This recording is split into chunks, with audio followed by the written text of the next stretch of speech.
বৃন্দ এবং বিভিন্ন পত্রিকা, সামাজিক যোগাযোগ মাধ্যম এবং চ্যানেলের সম্মানিত সাংবাদিকগণ, মিডিয়া ব্যক্তিবর্গ, জামাত ইসলামের সম্মানিত থানা আমির, এখানে উপস্থিত আছেন জেলা কর্ম পরিষদ সুরা সদস্য, আমাদের আসন পরিচালক মাওলানা বদরুল আলম, থানা সেক্রেটারি, পৌর আমির, সেক্রেটারি সহ প্রচার সেক্রেটারি আজহারুল ইসলাম শাহীন, আমাদের উপস্থিত নেতৃবৃন্দ, আসসালামু আলাইকুম ওয়া রাহমাতুল্লাহ। আজকে অত্যন্ত দুঃখ আক্রান্ত এবং একটি বিশেষ পরিস্থিতিতে এখানে আপনাদের সামনে উপস্থিত হয়েছি।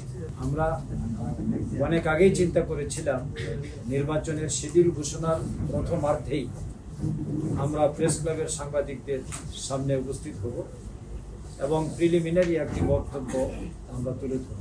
11 তারিখে যথারীতি শিডিউল ঘোষণা করা হয়েছে। আমি 11 তারিখে এখানে এসেছি মুক্তাগাছায়।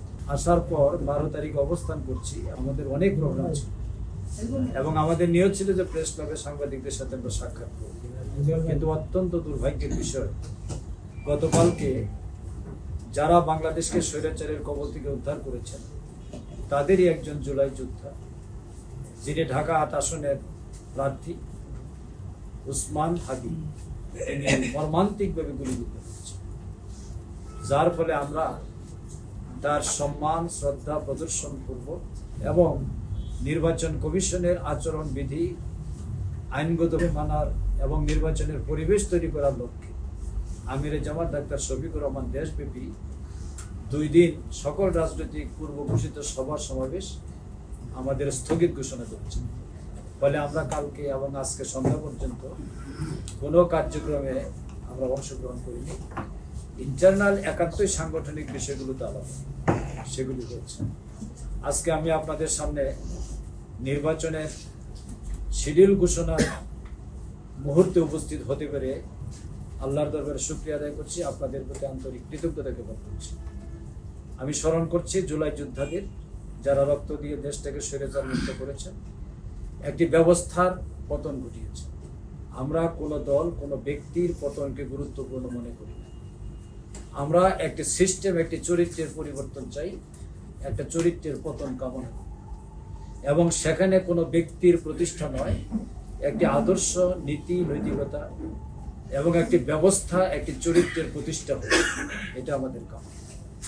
আজকে আমি সেই জুলাই যোদ্ধাদের স্মরণের পর বাংলাদেশ এবং মুক্তাগাছা সকল গণতান্ত্রিক কামী জনগণ, সাংবাদিক, গণমাধ্যম কর্মী সহ দেশ এবং জাতি গঠনে যারা ভূমিকা পালন করেছেন, গণতান্ত্রিক আন্দোলনে যারা অগ্রণী ভূমিকা পালন করেছেন, মহান মুক্তিযুদ্ধে যারা নেতৃত্ব দিয়েছেন, রক্ত দিয়েছেন, ত্যাগ এবং কোরবানি স্বীকার করেছেন, তাদের সকলের প্রতি শ্রদ্ধা নিবেদন করে আপনাদের সামনে আমার কয়েকটি বক্তব্য তুলে ধরছি। প্রথমেই আমি বলবো যে বাংলাদেশ আমাদের প্রিয় মাতৃভূমি, জন্ম এখানেই আমাদের জন্ম, এখানে আমাদের বেড়ে ওঠা। আমি আপনাদেরই সন্তান, এই মুক্তাগাছায় আমার বেড়ে ওঠা। আর.কে হাই স্কুলের ছাত্র, শহীদ স্মৃতি কলেজের ছাত্র, পরবর্তী রাজশাহী বিশ্ববিদ্যালয়ের অর্থনীতি, এরপরে লন্ডন ওলভারহ্যাম্পটন ইউনিভার্সিটিতে LLB পড়ার মধ্য দিয়ে আমার আইন পেশায় প্রবেশ করি এবং দেশের সর্বোচ্চ আদালত সুপ্রিম কোর্টের আইনজীবী, বাংলাদেশের ইন্টারন্যাশনাল ক্রাইমস ট্রাইব্যুনাল যুদ্ধাপরাধ সহ মানবতা বিরোধী অপরাধের মামলা যে আদালতে হয়, সে আদালতের আমি ডিফেন্স টিমের একজন সদস্য, একজন লয়ার। এই পরিচয়কে সামনে রেখে আমরা যারা বাংলাদেশের নাগরিক, তাদের কাছে দেশ অনেক বড়, আমাদের দেশের স্বাধীনতা, সার্বভৌমত্ব অনেক বড়। এই দেশটি সুন্দরভাবে গড়ে উঠুক, এখানকার অর্থনীতি সমৃদ্ধ হোক, স্বচ্ছ দুর্নীতিমুক্ত প্রশাসন প্রতিষ্ঠিত হোক, মানুষ তার ন্যায্য অধিকার পাক, মানবাধিকার এখানে প্রতিষ্ঠিত হোক, আইনের শাসন কায়েম হোক, ন্যায় বিচার প্রতিষ্ঠিত হোক, যোগ্যতার ভিত্তিতে চাকরির ব্যবস্থা হোক, যুবকরা তার কর্মসংস্থানের ব্যবস্থা পাক, সততা ন্যায় নীতির মাধ্যমে দেশ, সমাজ এবং রাষ্ট্র পরিচালিত হোক। কিন্তু 54 বছর একটি জাতির ইতিহাসে কম সময় নয়। আমি যদি বলি 1947 সালে পাকিস্তান হয়েছে, 1957 সালে মালয়েশিয়া হয়েছে, 1967 সালে সিঙ্গাপুর হয়েছে। ব্রিটিশ উপনিবেশের হাত থেকে পাকিস্তান হল 1947 সালে। 10 বছর পর হলো মালয়েশিয়া। সেই মালয়েশিয়া অর্থনৈতিকভাবে পৃথিবীর অগ্রগতি সম্পন্ন অর্থনৈতিক একটি দেশ। তার 10 বছর পর 1967 সালে হলো সিঙ্গাপুর। সিঙ্গাপুর হলো পৃথিবীর মধ্যে সেকেন্ড ইম্পর্টেন্ট পাসপোর্টধারী একটি কান্ট্রি, যাদের মধ্যে কোনো জিরো করাপশন, দুর্নীতিমুক্ত একটি অ্যাডমিনিস্ট্রেশন, একটি রাষ্ট্র, একটি দেশ। তাহলে তাদের চাইতে আমাদের বয়স তো 10 বছর বেশি।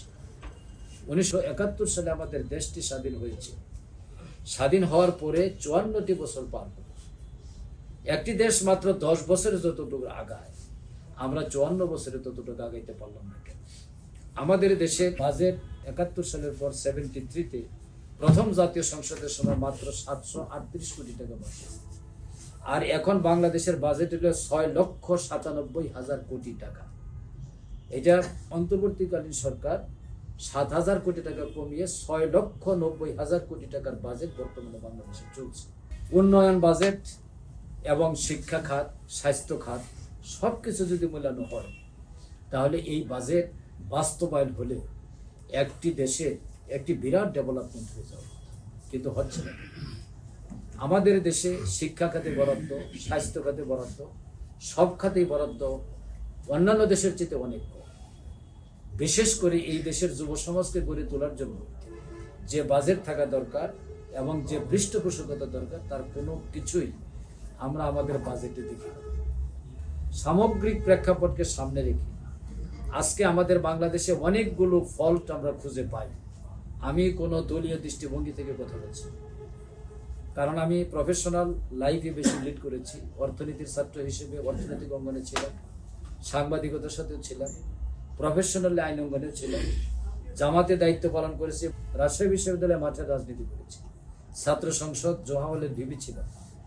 কাজে আমি প্র্যাকটিক্যাল ময়দানে যা দেখেছি তার প্রেক্ষিতেই আমি কথা বলছি। আমরা যদি শুধুমাত্র দলীয় দৃষ্টিকোণ থেকে কথা বলতে থাকি, বাংলাদেশের অবস্থা কিছুতেই পরিবর্তন হবে না। সকল দলেরই নিজস্ব আদর্শ আছে, সবাই দাবি করবেন যে আমি বেস্ট আদর্শ। আজকে আমি আসছি যে দেশের সামগ্রিক প্রেক্ষাপটে আমরা কেন নির্বাচনে আসছি, মুক্তাগাছে কেন আসলাম, আমি কি করতে চাই, জাতীয়ভাবে কি করতে চাই, খুব কম সময়ের মধ্যে আমি সেটা শেষ করি। এই পটভূমিতে দাঁড়িয়ে যদি আমি বলি, তাহলে আমরা অনেকগুলি দুর্বলতা আমার দেশের দেখতে পাই। 1 নম্বর হচ্ছে সত্যিকার অর্থে আমাদের মধ্যে আমরা কোনো দেশপ্রেমিক নেতৃত্ব পাই।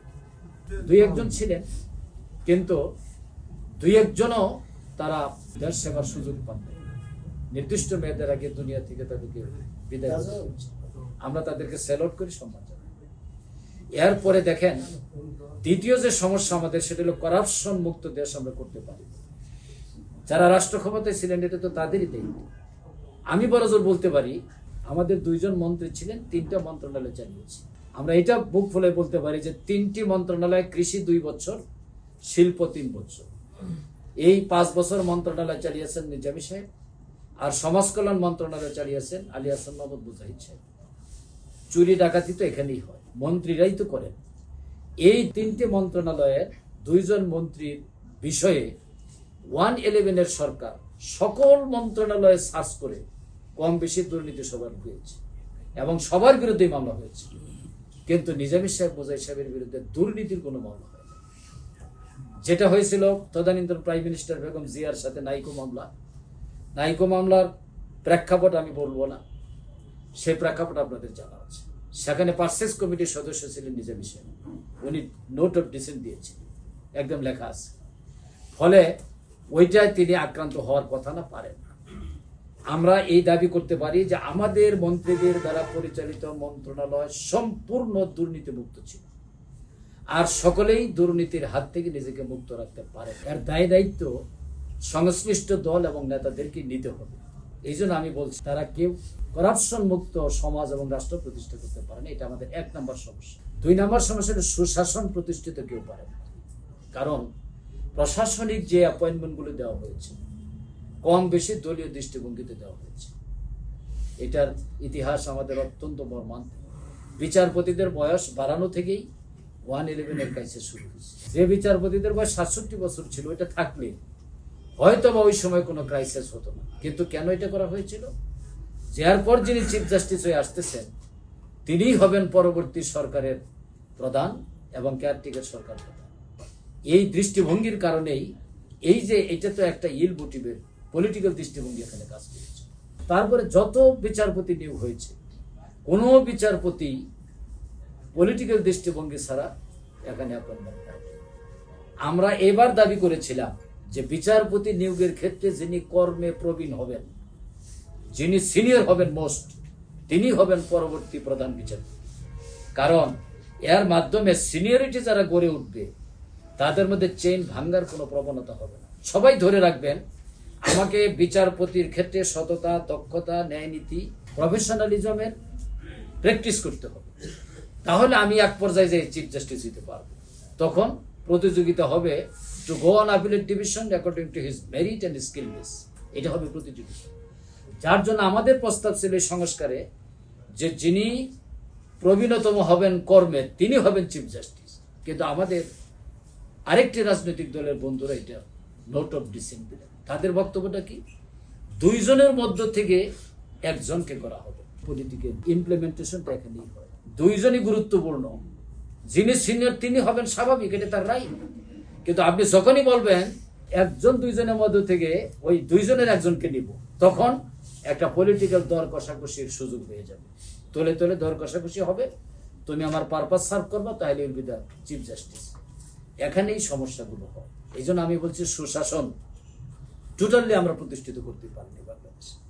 সচিব নিয়োগ হয়, সেখানেও সমস্যা। ভাইস চ্যান্সেলর নিয়োগ হয় ইউনিভার্সিটির। আমি রাজশাহী ইউনিভার্সিটির সভাপতি ছিলাম, ছাত্র ছিলাম, এবং আমার টিচাররা আমাকে সবচেয়ে বেশি আদর স্নেহ করতেন। আমি তাদের স্নেহ পেয়েছি। আমি দেখেছি যে বিশ্ববিদ্যালয়ের ভাইস চ্যান্সেলর নিয়োগের ক্ষেত্রে পুরা পলিটিক্যাল দৃষ্টিভঙ্গি কাজ করে, ফলে কোনো ইউনিভার্সিটি রাজনৈতিক মুক্ত হইতে পারে না।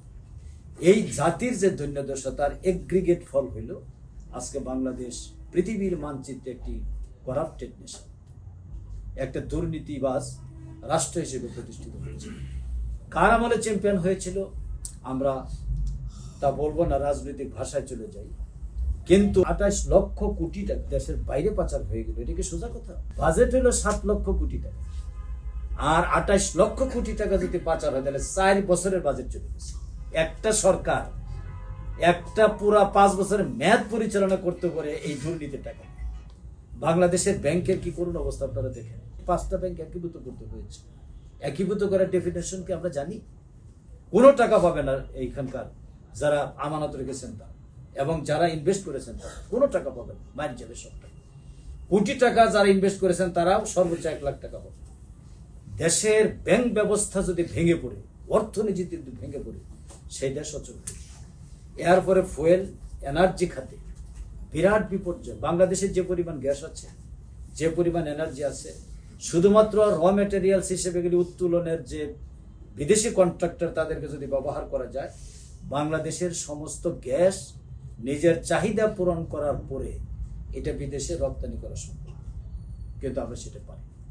বাংলাদেশে যে পরিমাণ সামুদ্রিক সম্পদ আছে, আপনারা সাংবাদিকরা ভালোভাবে স্টাডি করার কথা যে বাংলাদেশের সমুদ্র বন্দরের 400 বর্গ কিলোমিটারের মধ্যে এর তলদেশে অনেকগুলো সামুদ্রিক সম্পদের সন্ধান পাওয়া গেছে।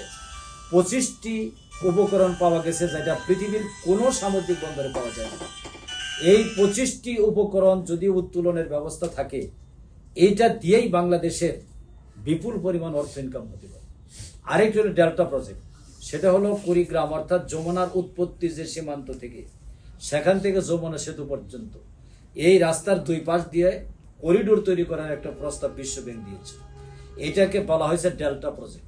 এই ডেল্টা প্রজেক্ট যদি বাস্তবায়ন করা যায়, তাহলে বাংলাদেশের অর্থনীতিতে প্রতি বছর যুক্ত হবে 30 লক্ষ কোটি টাকা। কল্পনা করতে পারেন? এই ডেল্টা প্রজেক্টটা কেন বাস্তবায়ন হলো না? এর জন্য দায়ী কারা? সরকার তো এটা উদ্যোগ নেবে, কিন্তু যে সরকার, that may be any political party, this is the question. দেশপ্রেম যদি থাকে, দেশের উন্নয়ন যদি থাকে, তাহলে আমি এত বড় প্রজেক্ট কেন হাতছাড়া করি?